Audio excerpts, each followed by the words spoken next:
Our side believes that in a world where students don't get to learn and where people just do things just for the sake of efficiency is wrong, and therefore our side believes that we're going to use written feedback instead of the standardized grading. So before I move on to my arguments, I'd first like to do the setup.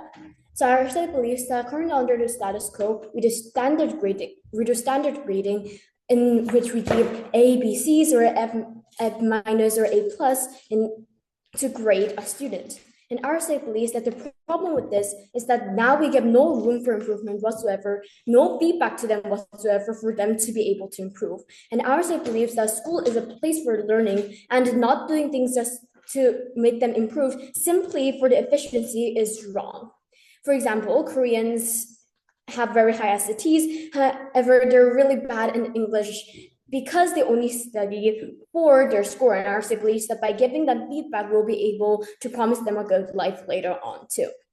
So our solution is written grades, and for example, things like feedback. We're not going to use the ABC system. We're going to give written feedback for improvement, whether it's a A plus exceeding student or a approaching student with only a F minus. We're going to still give them both feedback so that they can both become good members of society later on. So our team's first argument is basically improvement. The current system is only just telling them the grade. You're an A student, you're a B student, or you're a C student, F student, and so on. And our side believes that the written feedback is going to also give them feedback, which is not going to just leave them alone to do their work. This is flexible for both cases. For firstly, these good students and the bad students. Firstly, the good students, because they get an A plus. Currently in the system, they get an A plus with no feedback. They believe that, oh, because I got an A plus, it's totally fine. I got an A plus, so I don't have to study. And our side believes that by giving feedback is still showing that even if they're a good student, they still have room to improve their skills. They still have room to become better, and therefore giving them a motivation to become better. Our side believes that this is going to be an enormous incentive. Secondly, for students who aren't doing good in school, our side believes that at first we're just showing that you are a bad student, and therefore we're just fixing them the image that they are bad. And our side believes that by giving them feedback, they're going to accept their failure even more, in which I'm going to continue in my second argument. Yes? Don't you think that if they get an F, they'll just get an incentive to keep going, oh, I need to get better, and they'll just work even harder, study even more? No, but our side believes that just simply getting an F is not going to motivate them more, because they just think that they're a bad student. And because the teacher does not give them any ways that they can improve their skills, even if it might incentivize them, they still don't learn because there's no way for them to learn, because there's simply no feedback that the teacher gives to them. Secondly, our side believes that it's going to lead to acceptance of failure and encouragement. So the standard grading is basically for schools, and our side believes that we should take away this deficiency, and therefore we should have written feedback for encouragement rather than just giving them an A letter and making them go without anything. Because in the case of students who might have been disabled, who are in a situation in which they're helpless and not can do anything, they need help. Our side believes that it's extremely careless and heartless just to leave them in a corner with just a single letter of A in the alphabet of A, B, C, or F minus without giving them any feedback. And our side believes that this is going to motivate these people if we just give them a stupid alphabet letter. And therefore, our side believes that written feedback is going to significantly improve these students' skills and encourage them to become better, because now they have hope that they can become better. Thank you. At the end of the day, a concise, accurate, and unbiased result is best. If we have grades, then this type of outcome is possible, and this is the best for students. Before I begin, I'd like to point out some major flaws in the opposition's case. Government has said that there is no room for feedback. But this is not true, because many schools, in the reports that they give, there is feedback. There is future feedback for what they can improve on and what they can grow and in what they can do. Also, this topic is saying that we should ban grades and use feedback. But it never says that the status quo is that there is no feedback. Government also said that it is a promise for a good life. But how? Because if you only give them feedback and you say, oh, you can improve on this and you are bad at this, then why then but then students won't know. Sure, sir.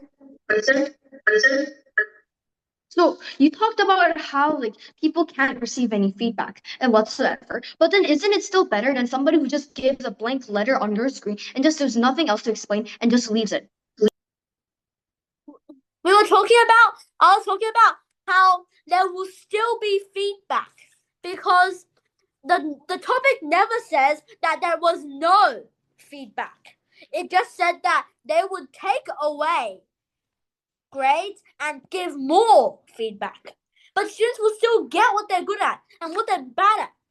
And even if there is no feedback, teachers provide much feedback in class, in tasks, other tests, and just assignments. The opposite also said that. Was that a POI? But isn't it not mutually exclusive that teachers can also give feedback to us? And our side believes that standardized testing is also when they give a letter and not give feedback, unless you don't know what standardized testing is.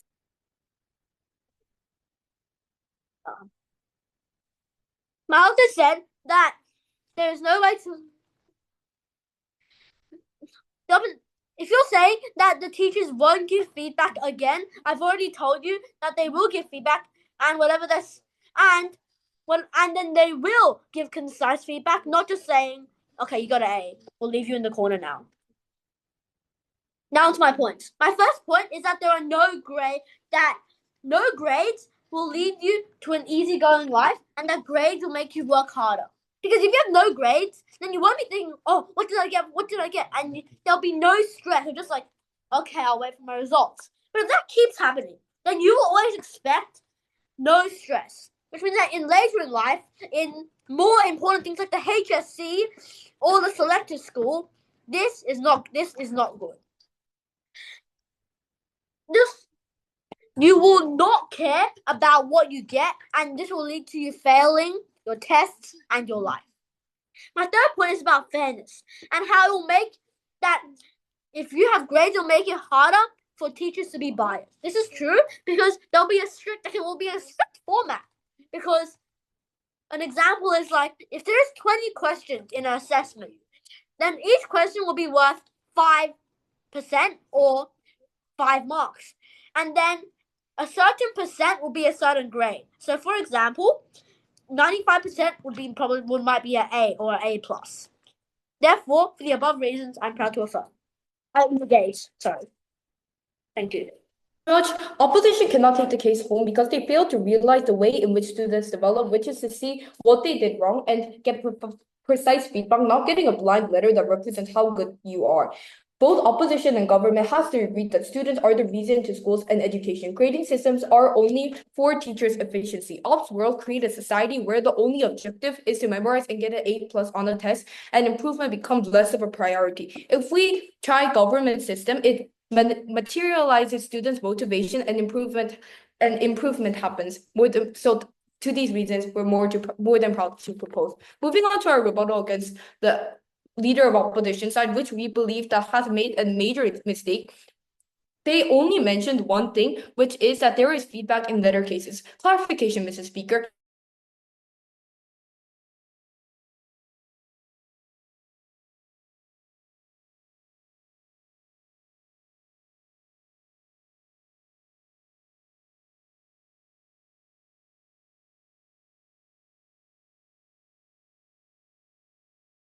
Less of an engagement.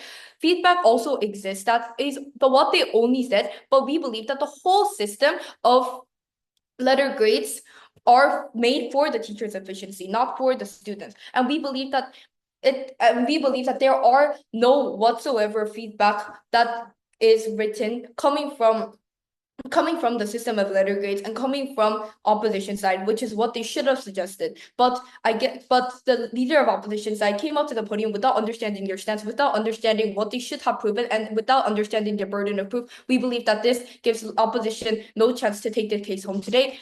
moving on to our team's last argument, which is about how it decreases competition among students. If there are a letter grades, it becomes apparent who is better or worse. Those who get A+ will apparently be better than those who get B. That is what students think. But feedback creates less of it because it becomes less apparent, because even if you got an A, no, thank you. Because the teacher also gives feedback to those who got A. The teacher also gives some kind of a feedback to those who may have done good. They also give the feedback. So it becomes less of an apparent situation, even if those who get a good grade would get feedback, like I said before. If opposition, no, thank you, sir. If is the one manipulated, it will create a society where people have negative emotions about each other just because they got a better grade than you did. Even if teachers say it's okay, take care of growth. Growth is the most important thing, not grades. The society has made the system manipulate, and we believe that this is the system the opposition side is trying to bring back and what government side is trying to stop, because as the age of the student, they learn to hate each other. They learn to only care about their grades. They learn to only care and have competition towards each other because they got a better grade than you. We believe that this is not the society that we want to create. This is not the society that we want to manipulate, especially to students who are young, especially to those who are young, because like I said before, and like our first speaker, Prime Minister, have repeatedly said, but have been not engaged, was that they will get less of a motivation to keep going if they got an F. If they get an F all the time and there's no feedback, then they will not have the incentive to try. Rather, if they get a rating grade, then they know where to improve, not getting a blind letter grade that represents themselves. So the whole point of a test is to see people's skills, but people care too much about it that they memorize everything for test, and memorization is the only thing that matters in order to get good grades. For instance, Asians get the highest scores in SATs, but do they understand lectures when they actually go to college? No. Do they know how to write text? No. So even if they got a lot higher than real Americans, they don't really do better in college university throughout their lives. More than proud to propose. Before I'd like to state my case, I would like to point out some flaws that I have seen in the opposition. They said that the students will only listen to their grades, but this is actually not true, because if they, for example, get a bad grade, you want to look at the feedback as a topic suggests, because we also never said that we wouldn't have feedback.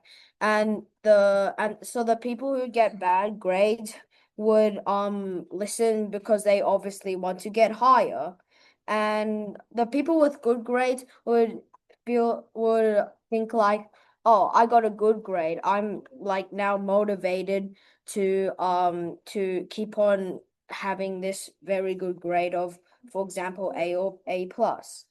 Now on to my team's case. Grades have been encouraging students to work harder in studying. This is important because they will learn greater than if there is only just feedback, because the grades can help them to tell like how good they're doing, which leads me to the my second and other point, accuracy.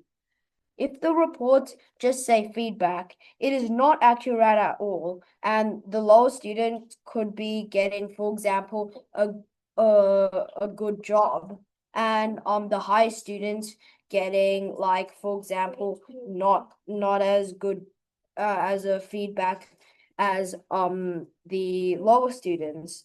This could lead to a lot of anxiety, thinking that, oh, has this person overtook me in being smarter, and they might think like that, yeah, as I said, do very, very bad and more worse than the already bad students.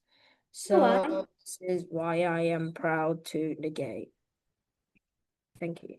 Madam Speaker, we have to look on the reason why we actually use grades. So it's first ranking students, and second is also letting universities know who's best and who's good at this one. But grades, it doesn't give any curiosity. It cuts down the curiosity of the students, letting the students have less motivation, and improving why is because why we learn is to let the students realize, oh, a topic A is suitable for example B, letting them understand what it actually means and letting them know that, oh, I can use this in the future. And what feedback does, it encourages students to do better, even though there might be flaws of the students like here or there. And the teacher talks about what the child did good first. Oh, student A, you did really good in this part, but maybe if you improved it more, then you would then you might try better. It's still better than a blank alphabet on your test paper saying F minus or even A plus. And let's talk. Oh, okay. Now for this first class in today's debate, in what way would students be able to learn better? So opposition talked about how feedback is still going to be used in class. It's still not enough because what they said is what their case is because they talked about how grades are much more better because it can motivate the child if they're A plus. They only talked about A plus and they never talked about the minorities who are not A plus, F minus, who are B and C. They only cover if they assume that their case is right. POI. They only cover if their case and yes, what? Oh, don't you think that we did talk about them because we're talking about how even if any grade you can talk about, you'll always get motivated, even especially for F, because their parents will even think, no, I got an F, I need to get a better grade, and then they'll keep on trying. So what we're trying to say is that it's not just them that we're gonna F there, it's not gonna get motivated. Because in real life, Madam Speaker, if you actually get an F minus on your university report, then you would be really sad and you would be less downgraded. And if that happens more and more, what would you actually want to do? Your mental would go out, your mental outburst would break, and you would actually not want to do anything. The second clash is that if the grades will if the child will get motivated enough. The opposition side said that the child will feel better if they're A plus. But two layers of analysis. So firstly, it's not only so we talked about the F minus child and how we'll get this supported by our whole system because our system says that even if they're F minus, even if they're F plus, even if they're anything else, then they would get supported. They'll receive the same amount of feedback and they'll say, you did really good on this part, but I think this part would go with more. And what the problem with A plus children is that they would just think, I'm the best. I'm the best at whatever, like debating, and I don't need to improve. And what this kind of problem causes is that it completely completely blows the reason of a school, completely blows the reason of education. So let the child know, and it doesn't let the child know. It just makes the child just do what they want. It just makes the child not actually want to achieve anything else. And the problem with this is that it doesn't achieve the real reason why they're in school. If they just assume that they're good at everything even though they're not, then it won't receive the real reason of why they're going to school yet ever, not only going to school. And also, another mini class is that if the grades will achieve the real lesson of learning a question.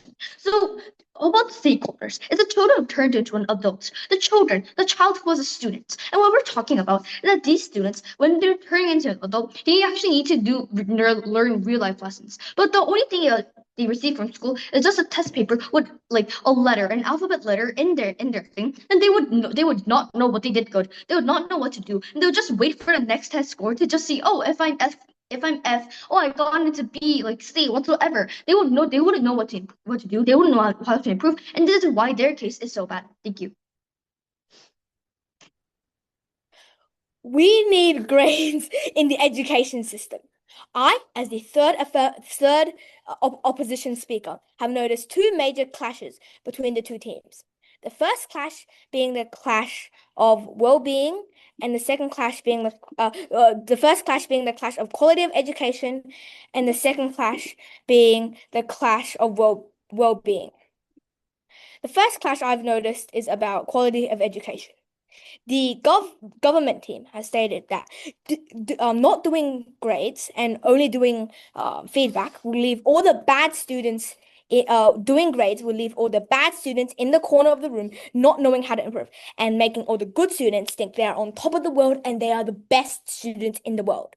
But our first speaker has stated that what grades do is they will just give the bad students a little bit of stress, so they will work harder and consequently become a top tier student. And grades will give the best students a chance that know that they are a good student and they don't need to work as hard because they might already know all the information. What I say to this is that you are pretty much arguing for us in this as the students with in the case that they're talking about with verbal feedback only.